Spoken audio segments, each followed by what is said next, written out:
Welcome है आप सभी का। आई होप आप लोग बहुत अच्छे होंगे और आप लोग बस दिन गिन रहे होंगे कि आपके एग्ज़ाम्स कब ख़त्म होंगे। ठीक है, तो लास्ट अब आपके 2 एग्ज़ाम बचे हैं, एक एसएसटी का जो कल ही होने वाला है, उसके बाद मैथ्स एंड लास्ट आपका संस्कृत का एग्ज़ाम बचा है। तो बस आपको थोड़े दिन और अच्छे से स्टडी करनी है। आई होप आप समझ रहे होंगे इस चीज़ को एंड अच्छे से आप अपनी प्रिपरेशन पे लगे होंगे। तो चलिए आज की वीडियो को स्टार्ट करते हैं। आज की इस वीडियो में मैं आपके लिए लेके आई हूँ मैथ्स की सीरीज़। जैसे कि अपन ने एसएसटी और साइंस की पूरी सीरीज़ को कंप्लीट किया था, वैसे ही मैं आपको मैथ्स की सीरीज़ कंप्लीट कराने वाली हूँ। वैसे भी मैंने मैथ्स के आरबीआईसी के जो 10th के मॉडल पेपर हैं वो अपलोड करा दिए हैं, बट फिर भी एक बार एग्ज़ाम टाइम है तो कहाँ से कौन से मोस्ट इंपॉर्टेंट क्वेश्चंस आने वाले हैं, तो उस चीज़ को अपन सीरीज़ वाइज स्टार्ट करेंगे जैसे कि अपन ने एसएसटी और साइंस में किया था। तो वही first of all upon MCQ questions करेंगे, उसी में अपन फिलअप्स करेंगे, फिर वेरी शॉर्ट टाइप क्वेश्चन, फिर शॉर्ट देन लॉन्ग। ठीक है, तो चलिए आज की वीडियो को स्टार्ट करते हैं। बढ़ते हैं अपने फर्स्ट क्वेश्चन पर। फर्स्ट क्वेश्चन आपका वही पैटर्न तो आपको बिल्कुल अच्छे से याद ही हो चुका होगा। अब फर्स्ट क्वेश्चन आपका क्या है, बहुविकल्पी प्रश्न यानी कि एमसीक्यू, जिसमें कितने नंबर के होंगे, 1 नंबर के। टोटल क्वेश्चन 12, तो टोटल यहाँ पे आपके 12 नंबर कवर होते हैं। ठीक है, चलिए फर्स्ट क्वेश्चन को स्टार्ट करते हैं। यदि किसी बेलन की त्रिज्या 8 सेंटीमीटर है तथा ऊंचाई 21 सेंटीमीटर है तो बेलन के वक्र पृष्ठ का क्षेत्रफल क्या होगा। क्या निकालना है, बेलन का वक्र पृष्ठ, और दे क्या रखा है अपन को, त्रिज्या दे रखी है और ऊंचाई 21 सेंटीमीटर। ठीक है, अब इंग्लिश में क्वेश्चन देखते हैं। If the radius of cylinder is 8 centimetre and height is 21 centimetre then find the surface area of cylinder. जिसको ज़्यादा इंग्लिश आती है, तो अगर इंग्लिश मीडियम के बच्चे हैं तो वो इंग्लिश में क्वेश्चन रीड करें, हिंदी मीडियम के बच्चे हैं वो हिंदी में क्वेश्चन रीड करें। क्लियर, और जो दोनों मीडियम के दोनों में करो, पर ऐसा होता नहीं है। ठीक है, सिलेंडर की जो रेडियस दे रखी है वो 8 है, हाइट कितनी है 21 है। अब इंग्लिश में क्या बोला है, सरफेस एरिया फाइंड करना है सिलेंडर का। तो अब जल्दी से मुझे बताइए कि सरफेस एरिया क्या होता है सिलेंडर का, 2πr/h। ठीक है, याद होगा सबको, जिनको याद नहीं है वो जल्दी से याद कर लो, अब टाइम नहीं बचा। ठीक है, 2πr/h इसका फॉर्मूला होता है। ठीक है, अब आपको ये चीज़ मैं क्लियर कर दूं कि एमसीक्यू बेस्ड जो क्वेश्चन है वो आपको तरीके से बिल्कुल नहीं करने हैं। कहने का मतलब ये है कि सॉल्यूशन करके नहीं दिखाना। ठीक है, स्टेप बाय स्टेप कुछ भी हो ऐसा कुछ भी नहीं है, सीधा आपको पीछे वाली जो कॉपी का लास्ट पेज होता है उस पर आपको सॉल्व करना है। डायरेक्ट आपके आगे आपको एमसीक्यू में जो भी इसका आपको आंसर लग रहा है वो पॉइंट आपको लिखना है। ठीक है, इतना बड़ा एक्सप्लेन नहीं करके आना है। ठीक है, तो इसलिए मैं डायरेक्ट कराती हूँ। सबसे पहले फॉर्मूला लिखा, क्या होता है 2πr/h, 2 मल्टीप्लाई पाई की वैल्यू क्या होती है 22/7। पाई एक आलू टाइप है जो सब में काम आएगा। चलिए देखिए, आर मतलब त्रिज्या यानी रेडियस कितनी है 8, एच मतलब हाइट मतलब ऊंचाई वो कितनी है 21। ठीक है, अब 7 का मर्डर कराएंगे किसके साथ, 21 के साथ, मतलब 3 आएगा। क्लियर, 2 को 22 से मल्टीप्लाई करेंगे तो आंसर क्या आएगा 44, मतलब इन दोनों की फ्रेंडशिप। फिर 8 और 3 की फ्रेंडशिप कराते हैं तो क्या आएगा 24, सॉरी पहले का आंसर 44 था फिर 24, इन दोनों को मल्टीप्लाई कराते हैं तो आंसर क्या आएगा 1056। तो करेक्ट ऑप्शन ढूंढो भाई, B option is correct, 1056। Clear, चलिए सेकंड क्वेश्चन आता है। बंटन 5 9x4 का माध्य 7 है। भाई आंसर गिवन है, माध्य दे रखा है अपन को 7, तो x का मान ज्ञात करना है। क्या निकालना है अपन को, x का मान। इंग्लिश में क्वेश्चन पढ़ते हैं। Mean of distribution 5 9x4 is 7 then find the value of x। चलिए अब इसमें ऐसा कुछ भी नहीं है कि आपको मीन का बहुत बड़ा इतना बड़ा फॉर्मूला लगाना है, ऐसा कुछ भी नहीं है। सिंपल फॉर्मूला क्या होता है मीन का, number of sum of all number upon में टोटल, तो बस उसी से करना है। ठीक है, चलिए second, sum of all number, तो कितने नंबर हैं 5 + 9 + x + 4 अपॉन में टोटल नंबर, टोटल नंबर कितने हैं 4, इक्वल्स आंसर क्या दे रखा है इसका आंसर इसका 7 है। ठीक है, क्लियर। अब ये अपॉन में है तो इक्वल्स में वहाँ जाके मल्टीप्लाई होगा। ठीक है, 5 और 9 कितने होते हैं? 14। 14 और 4 कितने होते हैं? 18। तो 18 plus x equals to 7 into 4, तो 18 प्लस एक्स इक्वल्स टू 28। अब भाई इसको इसके घर पे भेजेंगे, तो इसके घर पे भेजेंगे तो ये क्या होगा? रिवर्स। ठीक है, 18 प्लस का है तो क्या आ जाएगा? माइनस का, तो आंसर क्या होगा? 10। तो अपन का करेक्ट ऑप्शन है 10, और 10 दे भी रखा है, सी। क्लियर। चलिए थर्ड क्वेश्चन पे बढ़ते हैं। बहुपद 4x square minus 4x plus 1 के शून्यकों का योग है। अब भाई यहाँ पे अपन को शून्यकों का योग बताना है। The sum of the zeros of the polynomials 4x square minus 4x plus 1। English वाले बच्चों के लिए सम ऑफ द जीरो। ठीक है, चलिए अब इसको निकालने के लिए अपन को क्या करना पड़ेगा? फॉर्मूला लगाना पड़ेगा। तो चलिए लगाते हैं। क्या फॉर्मूला होता है? माइनस बी अपॉन में ए, राइट। चलिए अब ये तो भाई पता होगा माइनस बी क्या होता है, एक मतलब बी क्या होता है, ए क्या होता है, या फिर सी क्या होता है। जिनको नहीं पता वो देखें। देखिए ये अपन की इक्वेशन है। ठीक है, एक्स स्क्वायर के साथ जो टर्म होती है वो हमेशा ए होती है। Complete, clear. और एक्स के साथ जो टर्म होती है विथ साइन, साइन सबके लेने, ठीक है, तो बी होता है वो। ठीक है, और सी मतलब कांस्टेंट टर्म। क्लियर हुआ। चलिए अब वैल्यू पुट करनी है अपनी। बी माइनस ऑलरेडी है, बी की वैल्यू क्या है? -4 लगा दी, -4 अपॉन में ए की वैल्यू क्या है? 4, तो minus minus plus 4 upon 4, answer क्या आएगा? 1। चलिए देखें ऑप्शन में। हाँ ये रहा ए ऑप्शन। ठीक है, चलिए फोर्थ पॉइंट पे आते हैं। बिंदु 4, -3 किस चतुर्थांश में स्थित है? ठीक है, ऑप्शन है प्रथम में, द्वितीय में, तृतीय में या फिर चतुर्थ में। इंग्लिश वाले बच्चों के लिए in which quadrant is the point first. अब भाई मैंने पॉइंट ही नहीं उतारा, लो।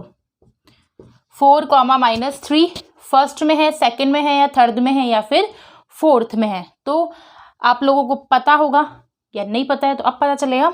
ठीक है, एक्स की जो वैल्यू, फर्स्ट वैल्यू क्या होती है? एक्स होती है। सेकंड वैल्यू क्या होती है? वाई होती है। ठीक है, तो एक्स की वैल्यू अगर पॉजिटिव है एंड वाई की वैल्यू अगर नेगेटिव है तो वो हमेशा थर्ड यानी तृतीय चतुर्थांश में स्थित होता है। क्लियर।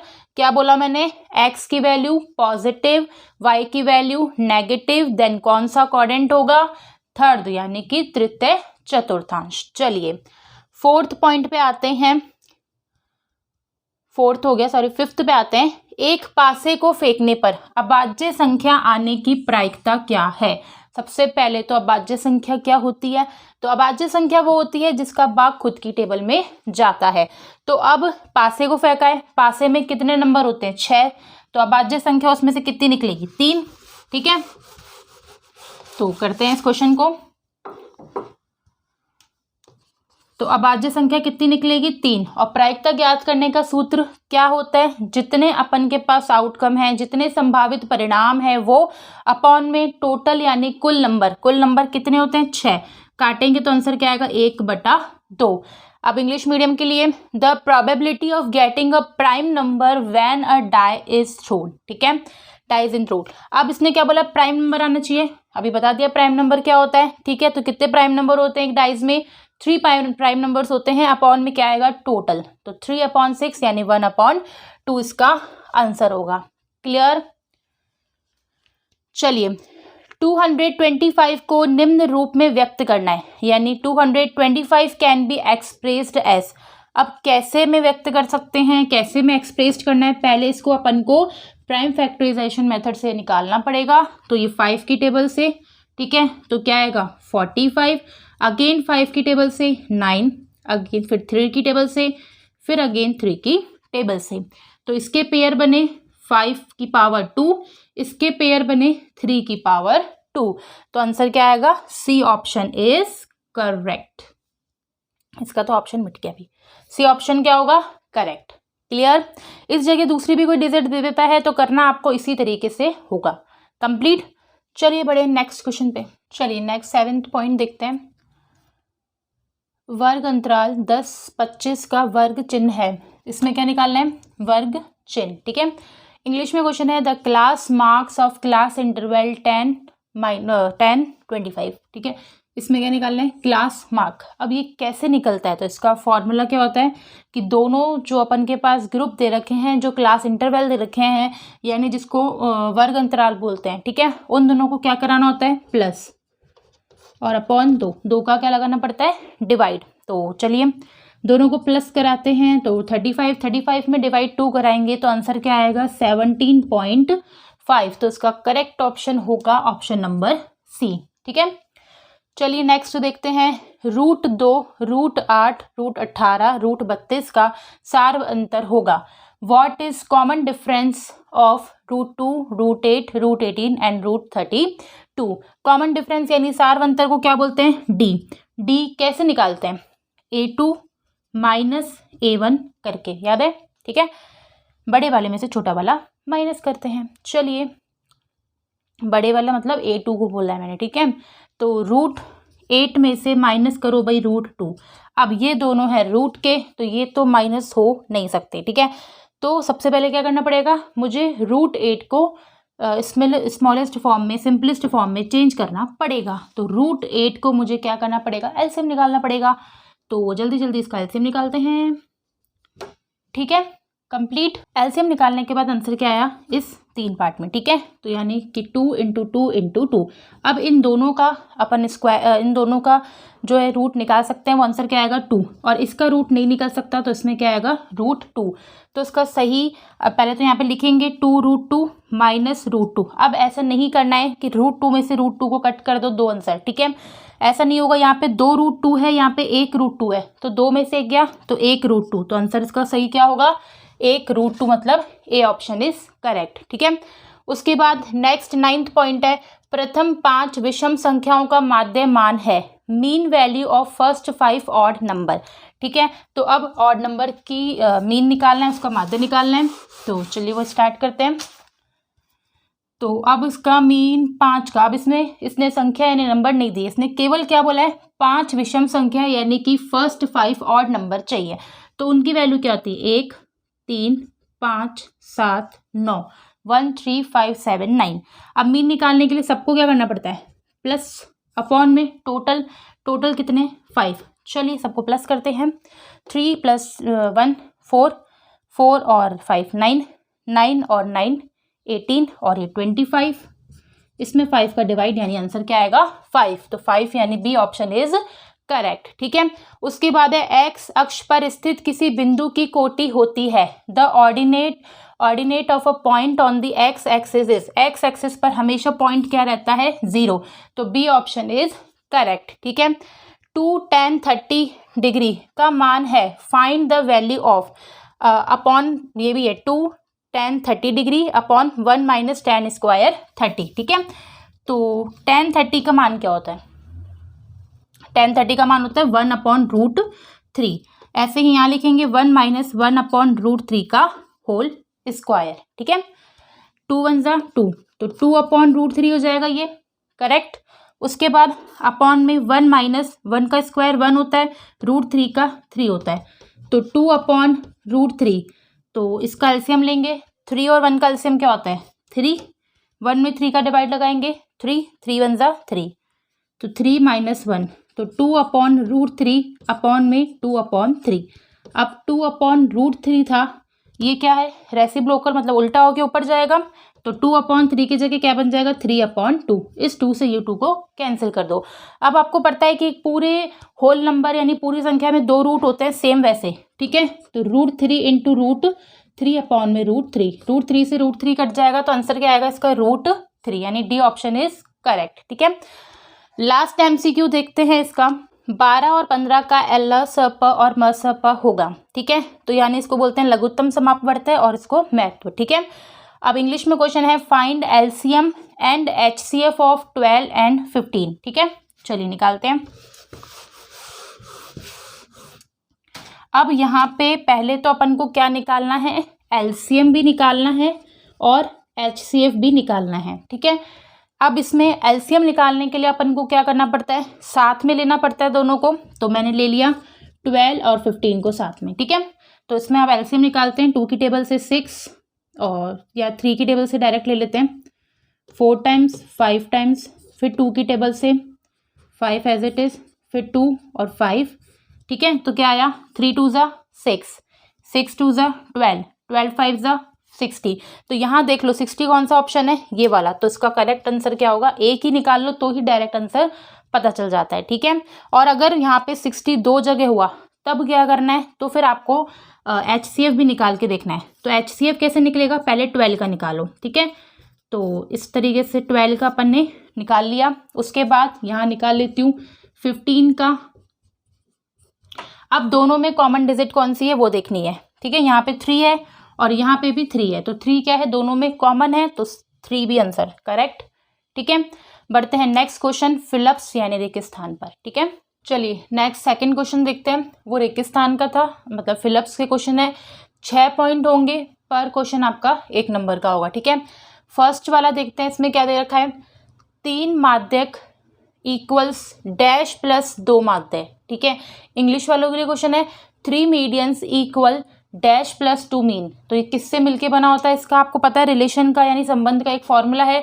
तो ब्लैंक में क्या आएगा, बहुलक, क्या आएगा, बहुलक, जिसको इंग्लिश में क्या बोलते हैं, मोड। एक मोड और 2 मीन इक्वल्स किसके होते हैं, 3 मीडियन मतलब 3 माध्यक के, ठीक है। नेक्स्ट क्वेश्चन पे आते हैं। वृत्त और इसकी स्पर्श रेखा के उभयनिष्ठ बिंदु को डैश कहते हैं। The common point of circle and it's tangent line is called. तो इसको क्या बोलते हैं, स्पर्श बिंदु, क्या बोलते हैं, स्पर्श बिंदु। और इंग्लिश में है the common point of circle, circle का common point, and its tangents line. Tangents line मतलब स्पर्श रेखा में पता है ना क्या होती है, कि एक सर्किल एक वृत्त है, उसके जो उसको टच करती हुई लाइंस जा रही है वो टेंजेंट्स यानी स्पर्श रेखा है। तो लाइन इज कॉल्ड क्या होगा, पॉइंट ऑफ कॉन्टैक्ट, क्या होगा, पॉइंट ऑफ कॉन्टैक्ट, ठीक है। नेक्स्ट थर्ड पॉइंट देखते हैं। यदि 2 वर्गों के भुजाओं की लंबाई समान हो तो दोनों वर्ग डैश होते हैं। क्या बोला इसने, 2 वर्ग हैं, उनकी भुजाओं की लंबाई समान है, मतलब 4 एक है तो दूसरी भी क्या होगी, 4 होगी। तो वो दोनों वर्ग क्या कहलाएंगे, सर्वांग सम, क्या कहलाएंगे, सर्वांग सम, ठीक है। पता है ना सर्वांग सम में कोई से भी भुजाएं या कोण बराबर होता है, ठीक है। इंग्लिश में क्वेश्चन है, if the length of the sides of 2 squares are equal then both the squares are congruent. Clear, ठीक है। उसके बाद फोर्थ पॉइंट है, 5 cot square theta minus 5 cosec square theta का मान डैश है। The value of 5 cot square theta minus 5 cosec square theta is. तो अब यहाँ पे इसको सॉल्व करते हैं। तो इन दोनों में कॉमन क्या है, 5, तो अंदर क्या आएगा, cot square theta minus cosec square theta. अब 5 एज इट इज रहेगा, cot square theta minus cosec square theta की वैल्यू क्या होती है, -1। तो आंसर क्या आ जाएगा, -5। तो यहाँ पे भी -5 और यहाँ पे भी -5। फिफ्थ पॉइंट पे आते हैं। एक निश्चित घटने वाली घटना की प्रायिकता, तो एक घटना एक बार घटित हो सकती है, तो आंसर क्या आएगा, 1। The probability of a certain event occurring is 1। Clear, ये चीज़ ध्यान रखना, यहाँ पे 0 नहीं 1 आंसर आएगा, कई बच्चे 0 में कंफ्यूज होते हैं, ठीक है। 3 + √2√5 एक डैश संख्या है, ठीक है। तो संख्या या तो परिमेय होती है या फिर अपरिमेय होती है, ठीक है। तो यहाँ पे √5 है जिसका मान पूरा पूरा नहीं निकलता, तो ये संख्या कौन सी होगी, अपरिमेय संख्या। इंग्लिश में देखते हैं, 3 + 2√5 इज अ डैश नंबर। तो यहाँ पे क्या लिखेंगे, इररेशनल नंबर।